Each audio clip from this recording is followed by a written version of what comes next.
오늘 주시는 말씀 계속해서 우리 고린도전서 15장을 보고 있습니다. 고린도전서 15장 51절부터 58절입니다. 15장 51절부터 58절. 보라, 내가 너희에게 비밀을 말하노니 우리가 다 잠잘 것이 아니요 마지막 나팔의 순식간에 홀연히 다 변화되리니 나팔 소리가 나매 죽은 자들이 썩지 아니할 것으로 다시 살아나고 우리도 변화되리라. 이 썩을 것이 반드시 썩지 아니할 것을 입겠고 이 죽을 것이 죽지 아니함을 입으리로다. 이 썩을 것이 썩지 아니함을 입고 이 죽을 것이 죽지 아니함을 입을 때에는 사망을 삼키고 이기리라고 기록된 말씀이 이루어지리라. 사망아, 너의 승리가 어디 있느냐? 사망아, 네가 쏘는 것이 어디 있느냐? 사망이 쏘는 것은 죄요 죄의 권능은 율법이라. 우리 주 예수 그리스도로 말미암아 우리에게 승리를 주시는 하나님께 감사하노니 그러므로 내 사랑하는 형제들아, 견실하며 흔들리지 말고 항상 주의 일에 더욱 힘쓰는 자들이 되라. 이는 너희 수고가 주 안에서 헛되지 않은 줄 알미라. 아멘. 고린도전서 저희가 지금 계속해서 이 고린도전서 15장을 보고 있는데, 고린도전서 15장은 두 섹션으로 나누어져 있습니다. 그래서 1절부터 11절까지는 부활의 확실성, 예수 그리스도가 부활했다, 이 사실을 바울이 지금 막 말을 하고 있는 거예요. 그래서 500명이 이 부활을 보았다.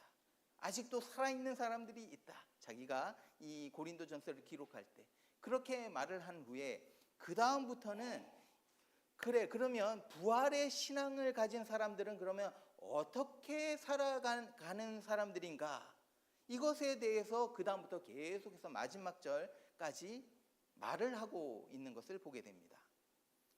여러분, 부활의 믿음, 이 부활의 신앙, 부활의 소망을 가진 사람들은 어떻게 살아갑니까? 겁쟁이가 아닌 영웅으로 살아간다는 거예요. 이게 지난주에 저희가 살펴본 내용입니다. 겁쟁이로 살아가는 것이 아니라 용감하게 영웅으로 살아가는 것입니다. 왜 그러냐 하면, 여러분, 그리스도인들은 하늘의 보화를 가진 사람들입니다. 하늘 나라를 가진 사람들입니다.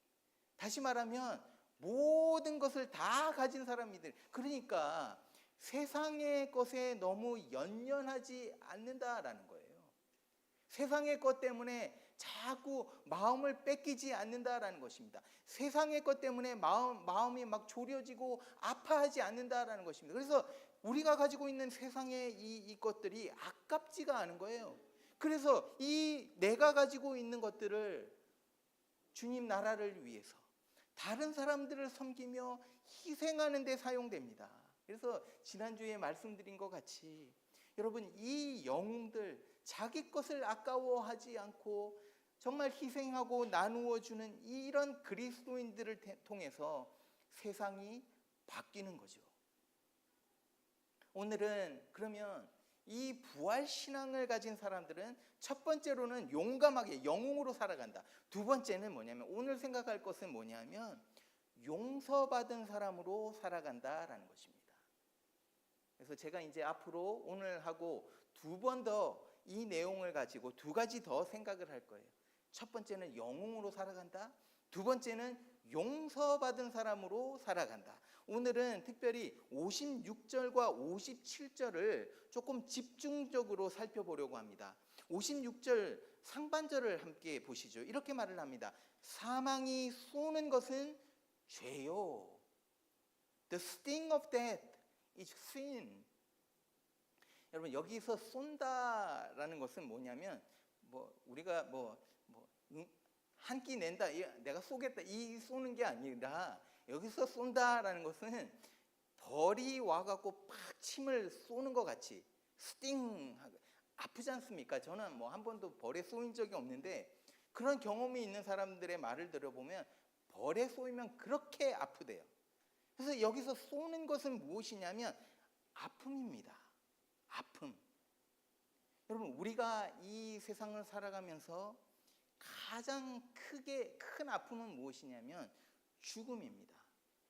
그래서 이 죽음이 궁극적인 아픔인데, 우리가 인생을 살아가면서 이런 아픔들을, 이런 죽음들을, 작은 죽음들을 계속해서 경험하고 살아가죠. 인생은 문제의 연속입니다. 온갖 장애물들이 우리 앞에 있어서 우리를 힘들게 하고 우리의 눈에서 눈물이 나게 합니다. 우리의 기쁨을 빼앗아갑니다. 이 모든 것들이 작은 죽음이다, 작은 아픔과 고통이다라는 것입니다. 그런데 이런 아픔의 결과가 무엇인가, 이런 아픔의 원인이 무엇인가, 결과가 아니라 원인이 무엇인가라고 봤더니 오늘 뭐라고 말을 합니까? 죄다라고 말을 하는 거예요. 죄. 여러분, 죄를 범한 사람을 보십시오. 저도 어렸을 때 나쁜 짓을 많이 하고 못된 짓을 많이 한 적이 있습니다. 그럴 때마다 어떻게 되냐면 마음이 막 불안해요. 마음이 불편합니다. 얼굴에 웃음기가 싹 사라지고 행복감이 없어집니다. 왜 그렇습니까? 마음이 불편한 거예요. 마음이 불편해요. 어딘지 모르게 죄책감이 듭니다. 내가 뭔가를 잘못했기 때문에 마음에 찔림이 있는 거예요. 여기서 쏜다라는 거예요. 쏘았으니까 아픈 거예요. 찔립니다. 여러분, 아담과 하와가 에덴 동산에서 이제 죄를 범했을 때 가장 먼저 느낀 감정이 뭐냐면 이 부끄러움, 수치심입니다. 이 수치심으로 깊이, 수치심 밑으로 계속 들어가 보면 뭐가 있냐면 거기에는 죄책감이 있는 거예요. 하나님의 말씀을 어겼다, 순종하지 않았다라는 이 죄책감이 들기 시작했다는 거예요. 여러분, 우리가 뭔가를 잘못하면 찔림이 있어요. 그래서 우리의 삶 속, 우리의 인생 속에는 이 찔림이 가득하다, 이 아픔이 가득하다라고 생각할 수 있는 거죠. 여러분, 그래서 믿지 않는 사람들도 이런 생각을 합니다. 믿지 않는 사람들 보시면 좀 나쁜 일을 당하지 않습니까? 그러면 뭐라고? 내가 뭘 잘못했길래 이런 일이 나에게 일어날까? 뭔가가 찝찝한 거예요. 죄책감이라는 것이 믿지 않는 사람들에게도 있다라는 것이죠. 이거는 인간 모두에게 있는 그런 감정입니다. 우리 마음에 guilty feeling이 있다라는 거예요. 그래서 나타나는 반응이 무엇입니까? 예를 들면 죄를 짓고 나면 막 불안해져요. 사람이 좀 불안해합니다. 그래서 아무 일도 없는데 누군가가 나를 잡으려고 막 쫓아오는, 죄와 벌, 그 소설도 그런 내용 아닙니까?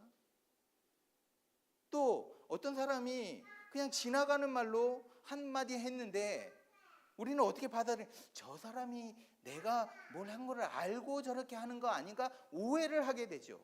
그러면서 여러분 어떻게 되냐면 방어적이 됩니다. 디펜시브 하게 됩니다.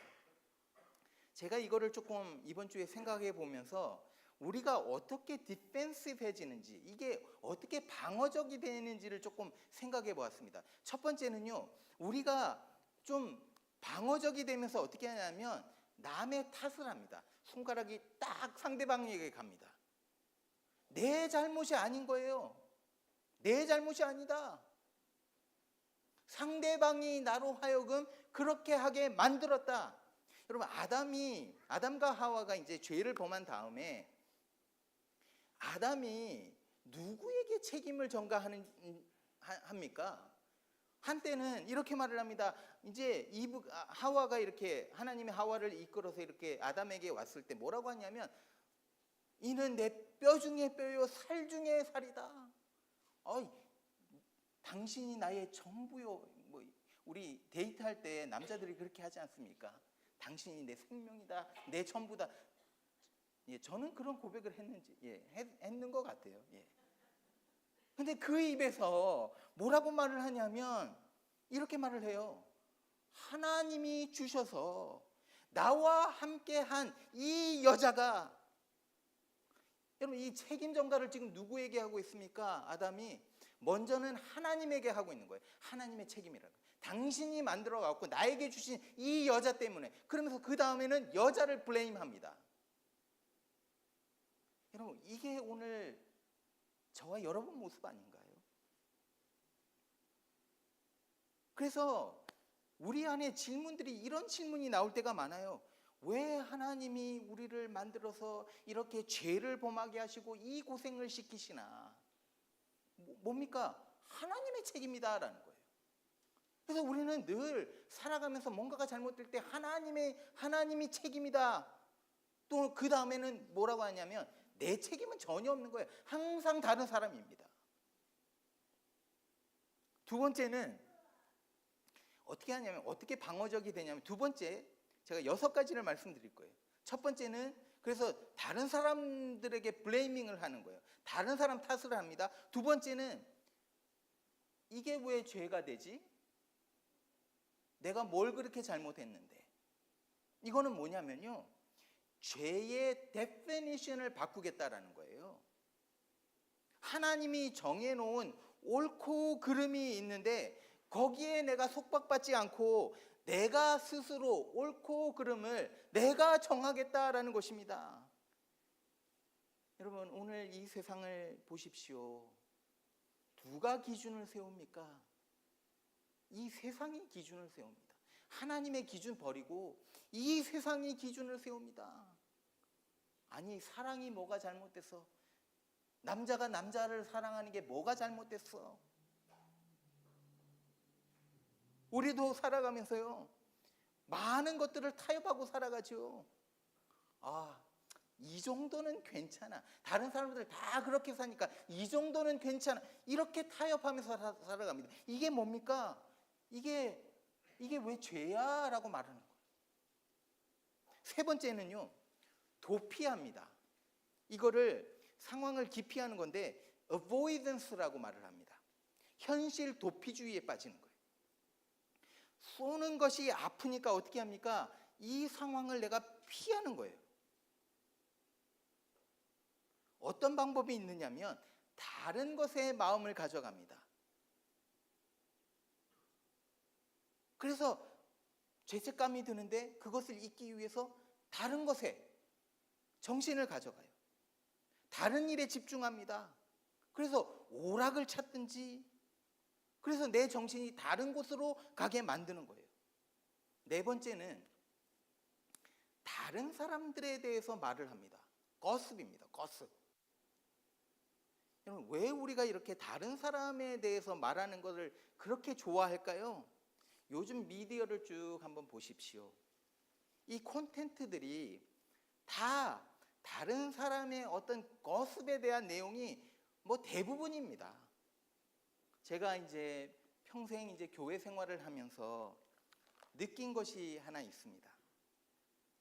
교회 안에 험담이 사라진다면, 다른 사람에 대해서 진짜 말을 하고 이런 것들이 교회 안에서 사라진다면 교회는 평안할 것입니다. 왜 우리가 다른 사람에 대해서 그렇게 말하고 그 사람에 대해서 험담하고 그것을 듣기를 좋아할까요? 왠지 아세요? 이렇게 하면 내가 기분이 좀 좋아집니다. 왜 그러냐 하면 남의 험담을 하면서 자신을 다른 사람과 비교하면서 나는 그 사람보다 좀 낫다라는 생각이 드는 거예요. 그러면서 나에게 있는 이 가시와 같은 죄책감을 좀 덜 느낄 수 있는 거예요. 다른 사람의 험담을 하다 보면, 또 그런 험담을 내가 듣다 보면 나는 꽤 괜찮은 사람 같다라는 느낌이 드는 거죠. 여러분, 다른 사람들에 대해서 말한다. 그 자체가 뭐냐면 나는 그 위에 있다. 나는 의인이다. 이런 마음을 가진다라는 거예요. 자기 눈 안에 있는 그 들보는 보지 못하면서 다른 사람 눈 안에 있는 이 틀을 보면서 찝어내는 거죠.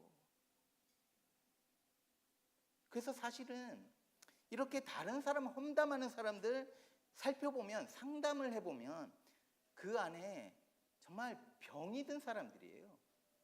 죄책감으로 가득한 사람들입니다.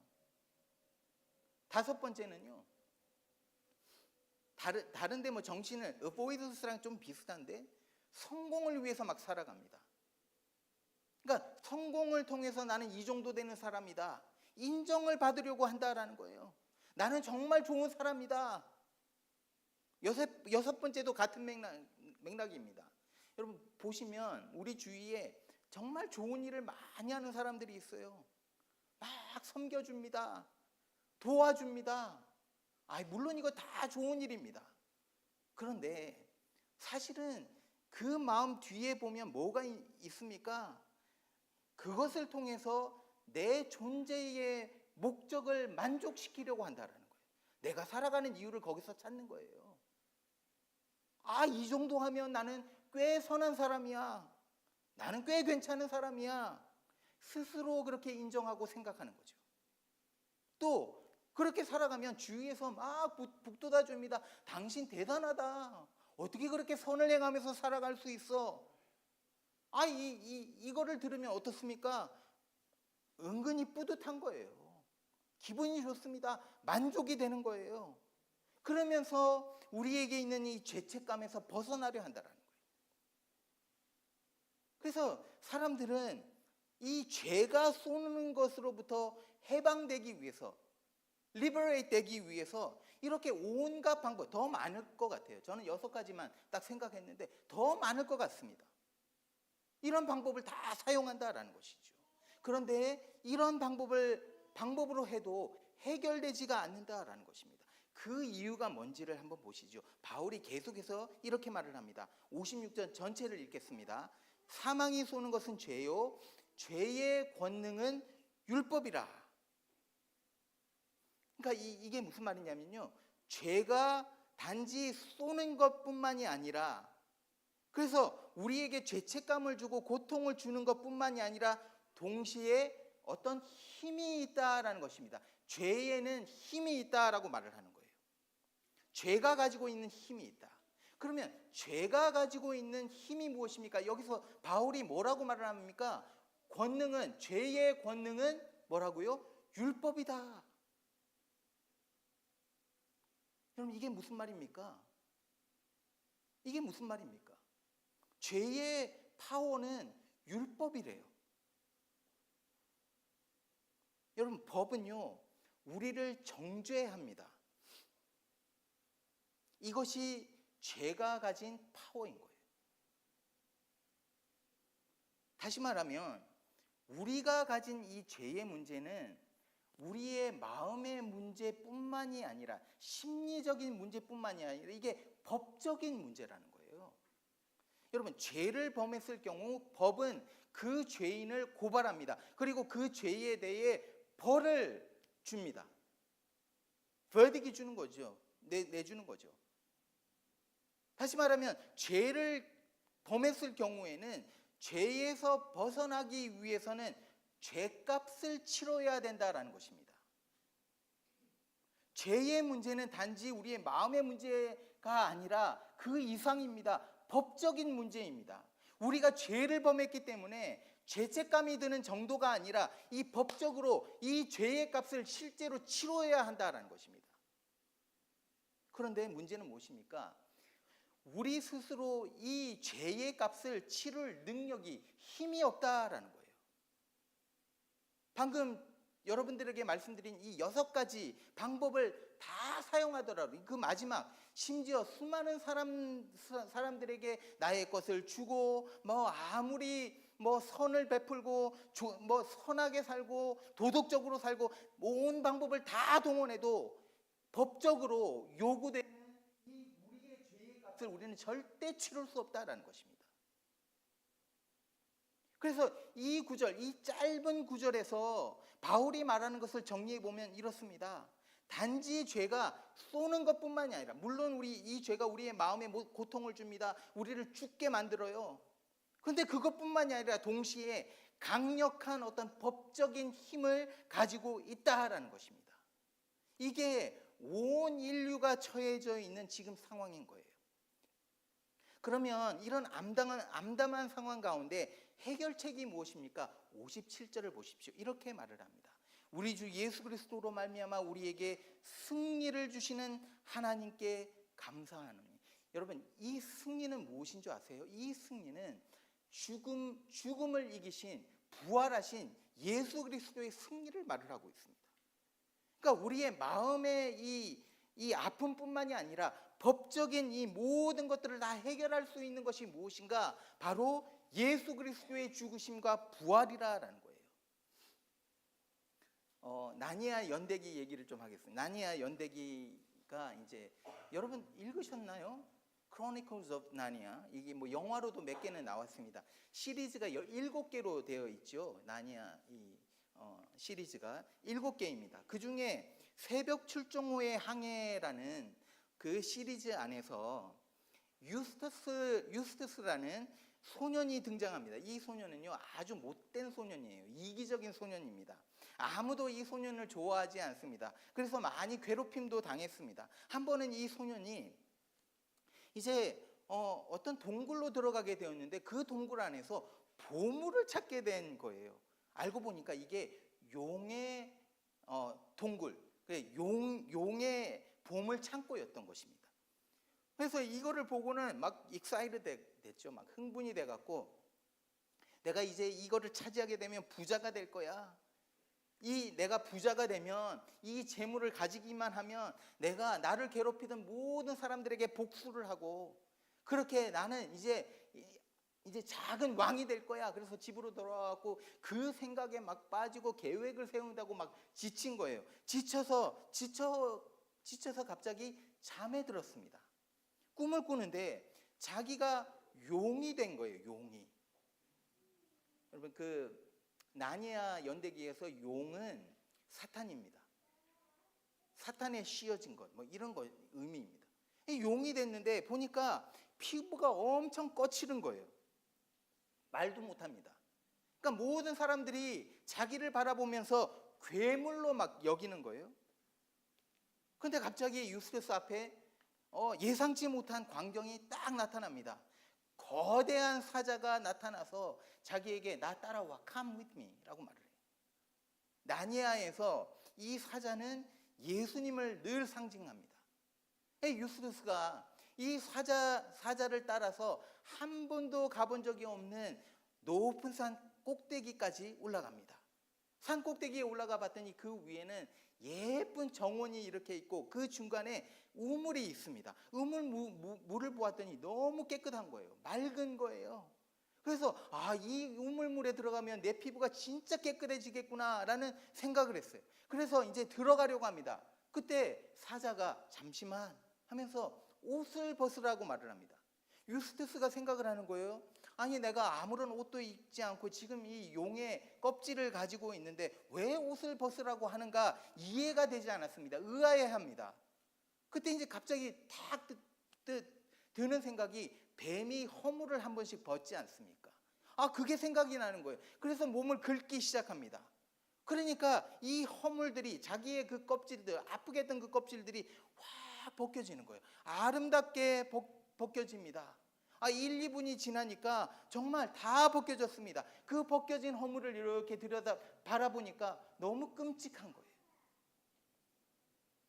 그리고 다 벗겨졌다라고 생각하고 이제 우물로 갑니다. 근데 우물에 비추어진 자기의 모습을 보니까 어떠냐면 그대로인 거예요. 아니, 벗겼는데 그대로입니다.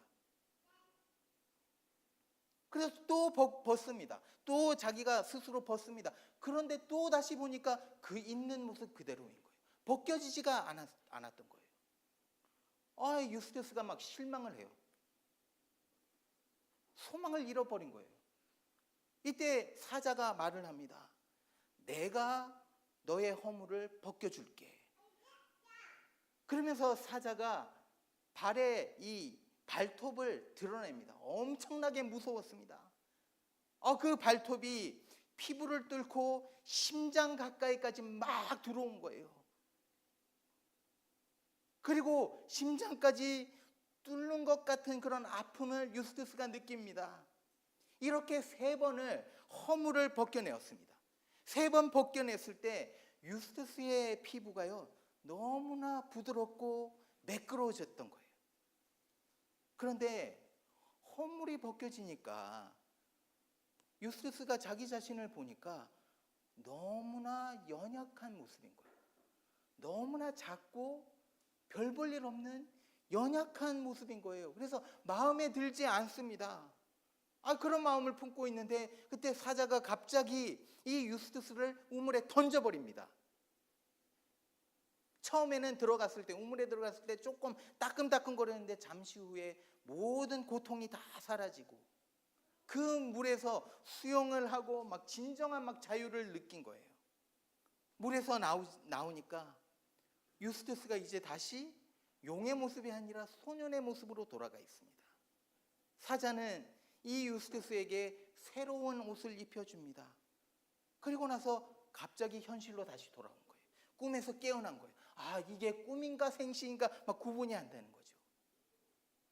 여러분, 지금 제가 말씀드린 이 내용이 성경에 나오는 모든 진리들을 이 이야기 속에 담아놓은 거예요. 물론 비유적인 이야기입니다. 이 이야기 속에 세 가지를 발견하게 됩니다. 첫 번째는 뭐냐면 유스투스는 자기 스스로 자신의 허물을 벗을 수 없었다라는 것입니다. 두 번째는 유스투스가 사자의 발톱이 자기의 깊은 심장까지 들어오도록 허락을 했어야 됐다는 거예요. 세 번째는 유스투스는 사자가 자기에게 새로운 옷을 입도록 허락을 해야 했다라는 것입니다. 이 세 가지. 여러분, 죄의 문제를 다루는 유일한 방법은 이 세 가지를 받아들이고 이해하는 것입니다. 제가 이 세 가지를 다 말씀을 드리려고 했더니 너무 설교가 길어질 것 같아요. 그래서 딱 한 가지만 말씀을 드리고 마치겠습니다. 여러분, 유스투스는 스스로 자기의 허물을 벗으려고 노력했습니다. 그런데 결과적으로 벗지 못했죠. 무슨 말이냐면요, 우리의 노력으로 우리의 죄의 허물을 절대로 벗을 수 없다라는 것입니다. 그 이유가 뭐냐면요, 법적인 이 문제가 걸려있기 때문인 거예요. 우리의 죄를 벗기 위해서는 여러분, 죄값을 치러야 하는 거예요. 제가 예를 들어 보겠습니다. 누군가가 여러분의 옷에 커피를 쏟았어요. 이후에 일어날 수 있는 일은 두 가지입니다. 하나는 커피를 쏟은 그 실수한 잘못을 행한 그 사람이 세탁 비용을 지불하거나 아니면 내가 it's okay, that's fine 용서해 주는 거죠. 이 두 가지입니다. 그런데 내가 용서했다고 해서 그 잘못이 그냥 없어지는 것은 아닙니다. 여전히 내 옷에는 커피를 쏟은 그 얼룩이 그대로 남아있는 것이죠. 이것을 지우기 위해서는 내가 세탁소로 그 옷을 가져가고 그 세탁을 하는 그 값을 내가 지불해야 되는 것입니다. 그럼 용서에 대해서 말씀드립니다. 용서는요, 내가 상대방이 잘못한 그 값을 내가 지불하는 것입니다.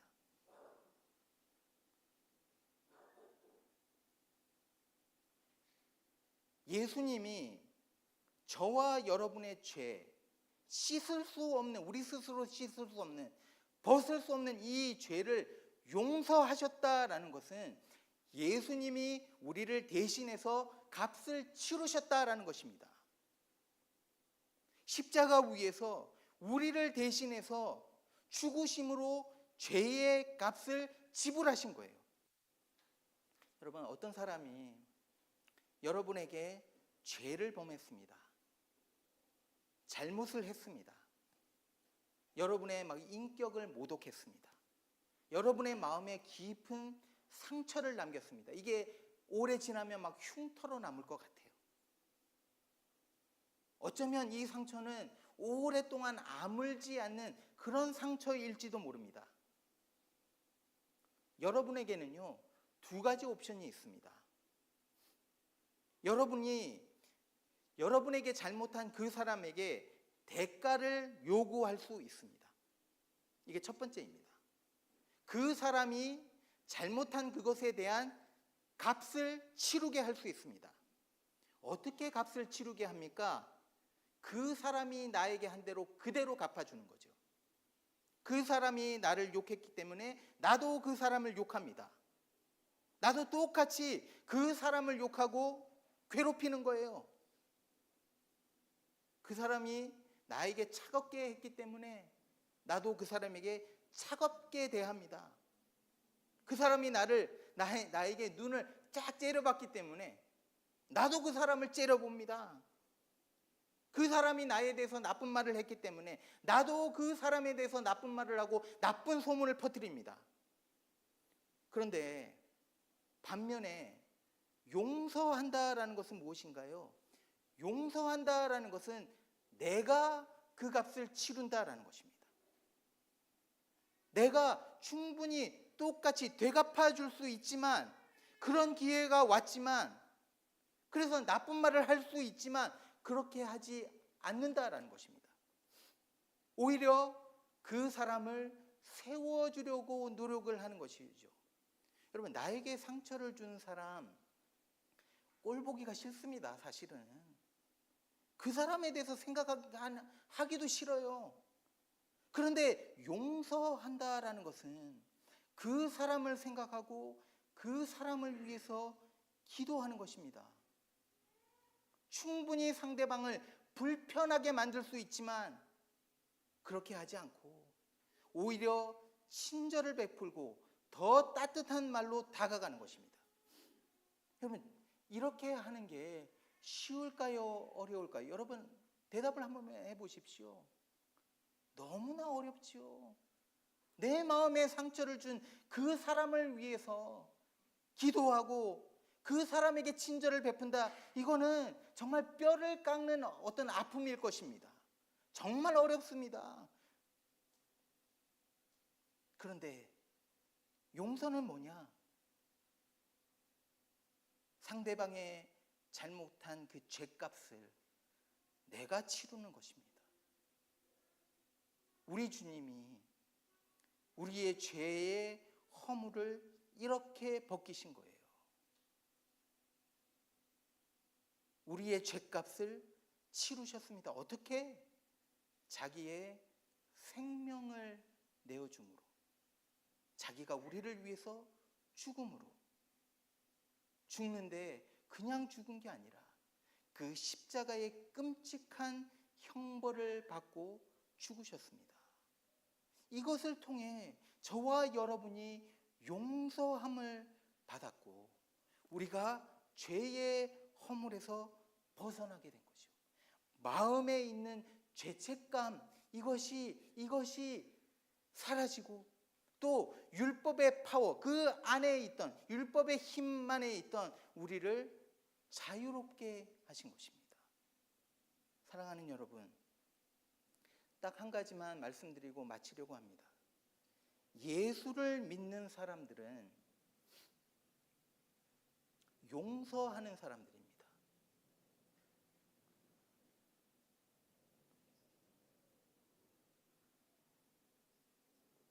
왜 그렇습니까? 십자가의 용서를 내가 경험하고 알기 때문이죠. 저는 그리스도인들의 특징은 용서라고 생각합니다. 이번 5월 가정의 달에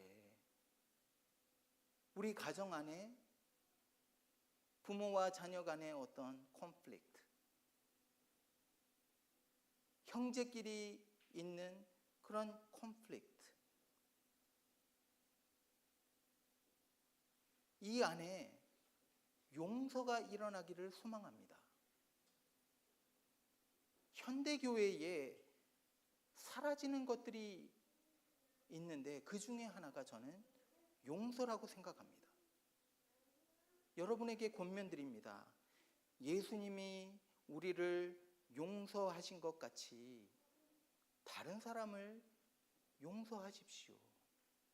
내가 진짜 예수님의 그 용서를 경험했다면, 여러분, 저는 이렇게 생각합니다. 용서하지 못한다? 어쩌면 다시 생각해 보아야 되는 것 같습니다. 예수님이 정말 큰 값을 치르고 우리를 용서하셨기 때문에 우리에게 죄진 자 사람을 우리가 용서하는 것이 마땅한 거예요.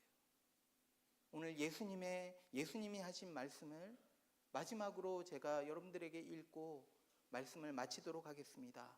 이렇게 말씀합니다. 보여주십시오.